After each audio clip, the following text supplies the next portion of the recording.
Hello दोस्तों, मैं पूर्णिमा Singh study platform में एक बार फिर आप सबका स्वागत करती हूँ।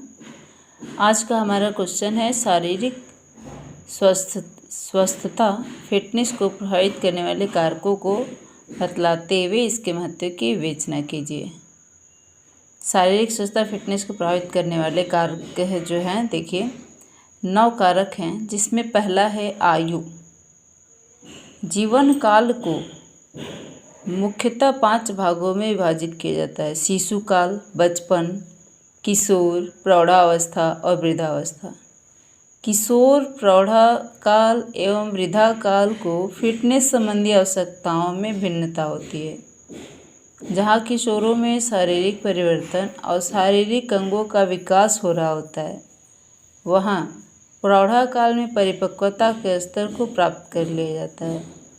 इसी प्रकार वृद्धावस्था में शारीरिक क्रियाकलाप घटते जाते हैं और अतः हर आयु वर्ग के लिए एक जैसा फिटनेस कार्यक्रम नहीं होना चाहिए। इसमें बताया गया है कि हर आयु वर्ग में अपना जो है फिटनेस का एक माने कि फिट रखने का अलग अलग तरीका होता है। हर आयु वर्ग में हम एक जैसे फिट नहीं रह सकते हैं। जैसे वृद्धावस्था में हम चाहे कि हम युवा अवस्था की तरह फिट रहे, तो ये जो है मुश्किल है, नामुमकिन है ये। दूसरा है लिंग। किशोरावस्था से पूर्व काल में लड़के लड़कियों कद, वजन और अन्य शारीरिक बनावट में लगभग एक समान होते हैं, किंतु किशोरावस्था में उनमें शारीरिक के मनोवैज्ञानिक भिन्नताएं उभर कर सामने आने लगती हैं। अतः इन असमानताओं को ध्यान में रखकर दोनों वर्गों के लिए भिन्न भिन्न फिटनेस कार्यक्रम का विकास करना चाहिए। यानी कि लड़के और लड़कियों के शरीर के अनुसार जो है उनके लिए फिटनेस का कार्यक्रम अलग अलग चलाना चाहिए। और तीसरा है वंशानुक्रम। आकृति, आकार, संरचना, कद आदि कारक आनुवंशिकता से संबंधित है, जो शारीरिक फिटनेस एवं कल्याणकारी स्वास्थ्य को प्रभावित करते हैं। गामक फिटनेस से संबंधित कारक गति, शक्ति एवं सहन शक्ति का विकास कुछ सीमा तक व्यक्ति को मांसपेशीय तंतु संरचना पर निर्भर करता है। मैंने वंशानुक्रम से भी हमारे फिटनेस पे असर पड़ता है। अगर हमारे परिवार में अगर कोई बहुत ज़्यादा फिट नहीं है, बीमारी ग्रस्त है, तो इसी तरह से जो है आगे के वंश जो है उसी तरह के हो सकते हैं। या फिर बहुत ज़्यादा लोग फिट रहते हैं शुरू से, तो उनके परिवार के बच्चे जो है हमेशा फिट पैदा होते हैं, यानी कि बहुत तंदुरुस्त होते हैं। चौथा है उचित प्रशिक्षण। शारीरिक दक्षता में वृद्धि प्रशिक्षण प्रक्रिया के दौरान दिए जाने वाले उचित प्रशिक्षण भार पर निर्भर करता है। यदि प्रशिक्षण भार को प्रशिक्षण के वैज्ञानिक सिद्धांतों का अनुपालन करते हुए संयोजित किया जाए तो अनुकूलन में समस्या नहीं आती और शारीरिक दक्षता का विकास होता है। पांचवा है संतुलित आहार। असंतुलित आहार, अनियमित खान पान, कुपोषण, अल्पोषण व्यक्ति की शारीरिक दक्षता को कम करते हैं, जबकि संतुलित आहार शारीरिक फिटनेस और कल्याणकारी स्वास्थ्य को बढ़ावा देते हैं। व्यक्ति को आयु, लिंग, वजन, रोग और निष्पादित की जाने वाली शारीरिक विधियों के अनुरूप संतुलित आहार ग्रहण करना चाहिए। छठवां है मानसिक थकान एवं तनाव।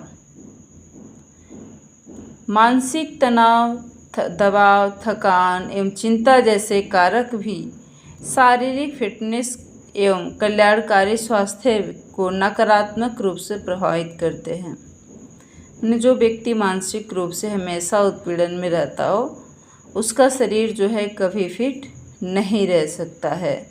इस मानसिक कारकों को योग तकनीकों एवं आध्यात्मिक मार्गदर्शन के द्वारा प्रबंधन करके फिटनेस से सुधार ला सकते हैं। यानी कि इस मानसिक कारकों को योग तकनीकी यानी योग के द्वारा जो है इसमें सुधार लाया जा सकता है। 7वां है विश्राम। कठोर परिश्रम या गहन अभ्यास के बाद समुचित आराम एवं विश्राम भी अति आवश्यक है, अन्यथा शारीरिक फिटनेस में कमी आती है। अगर आप बहुत ज़्यादा वर्क किए हो, उसके बाद से अगर आपको नींद नहीं आ रही, उसके बावजूद आप नहीं सो रहे हो, अगर नींद नहीं लेते हो तो आप के अंदर जो है एक मानसिक उलझन बनी रहती है, हमेशा शारीरिक थकान बना रहता है, जिसकी वजह से आप अपने आप को होस्ट पुष्ट जो है महसूस नहीं करते, अपने आप को ऊर्जावान महसूस नहीं करते हैं। प्रशिक्षण या गहन अभ्यास के कारण होने वाली थकान से रिकवरी हो सके, इसके लिए आवश्यक है रिकवरी के सिद्धांत का अनुपालन किया जाए। प्रशिक्षण अभ्यास समयावधि का नहीं होना चाहिए। देखिए वातावरण, 8वां है वातावरण। वातावरण जलवायु, मौसम, तापमान, प्रदूषण एवं प्राकृतिक वातावरण भी शारीरिक फिटनेस और स्वास्थ्य को प्रभावित करते हैं। स्वच्छ एवं सुरक्षित प्रकृति वातावरण भी शारीरिक फिटनेस को प्राप्त करने में सहायक होती है। अगर हम एक अच्छे प्राकृतिक वातावरण में रहते हैं तो हमारा मन जो है प्रसन्न रहता है, और जब हमारा मन प्रसन्न रहता है तो हम किसी भी प्रकार कैसे यानी कि भोजन को भी अच्छे से खाते हैं, पचाते हैं। और अगर हम अच्छे वातावरण में नहीं हैं, हमें अच्छा भोजन नहीं मिल रहा है, तो उससे भी हमारा शरीर क्या होता है, फिट जो है नहीं रहता है। उसके बाद है स्वास्थ्य समस्याएं। शारीरिक फिटनेस और कल्याणकारी स्वास्थ्य बीमारी तथा चोट से उपजी स्वास्थ्य समस्याओं से भी प्रभावित होता है। शारीरिक फिटनेस और कल्याणकारी स्वास्थ्य बीमारी तथा चोट से उपजी स्वास्थ्य समस्याओं से भी प्रभावित होता है। यानी कि अगर आपका शरीर फिट नहीं है, कोई बीमारी है, कोई चोट है, तो इससे भी आपका स्वास्थ्य क्या होता है, प्रभावित होता है। शारीरिक फिटनेस प्रभावित न हो, इसके लिए हम स्वास्थ्य शिक्षा के उपचारात्मक एवं निवारात्मक पहलुओं पर ध्यान देना चाहिए। इसके अतिरिक्त धूम्रपान, मद्यपान एवं हानिकारक ड्रग्स का सेवन भी शारीरिक फिटनेस पर नकारात्मक प्रभाव डालते हैं, अतः इस प्रकार के व्यसन से दूर रहना चाहिए। मैंने कि अगर कोई भी व्यक्ति अगर कोई नशा करता है, कुछ अच्छी चीज़ें नहीं खाता, मैंने कि जो भी ऐसे मार्केट में मिल रही हैं वो सारी चीज़ें खाता है, धूम्रपान करता है, मद्यपान करता है, तो उसका स्वास्थ्य जो है कभी अच्छा नहीं रह सकता है। उसके बाद से देखिए शारीरिक फिटनेस का महत्व।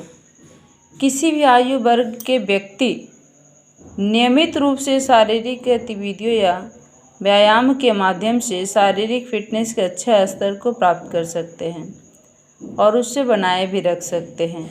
यदि आप प्रतिबद्धता के साथ नियमित व्यायाम एवं संतुलित आहार के सिद्धांत का अनुपालन करते हैं तो यह न केवल आपको गुणवत्तापूर्वक जीवन जीने में सहायक होगा, अपितु आपका असाध्य रोग और शारीरिक अक्षमताओं से भी बचाव करेगा।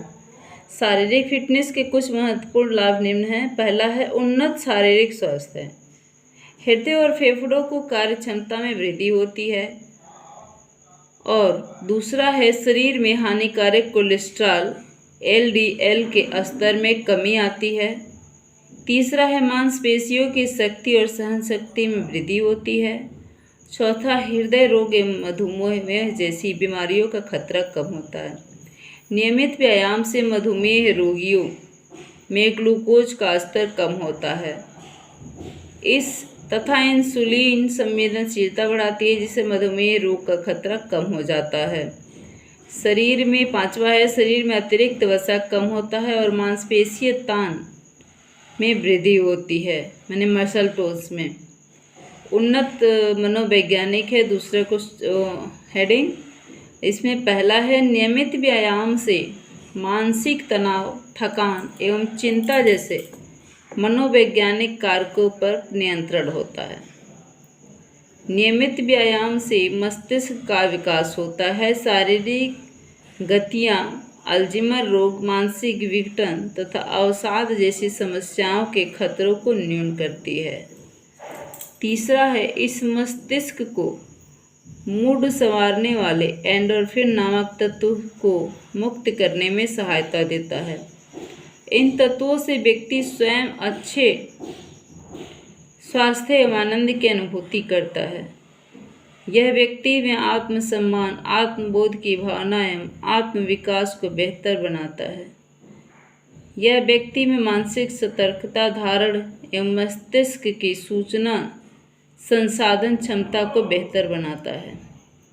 उन्नत सामाजिक स्वास्थ्य। तीसरा है उन्नत सामाजिक स्वास्थ्य। इसमें पहला है व्यक्ति की आत्म छवि में सुधार आता है। व्यक्ति में सामाजिक दबाव से जूझने की योग्यता उत्पन्न होती है।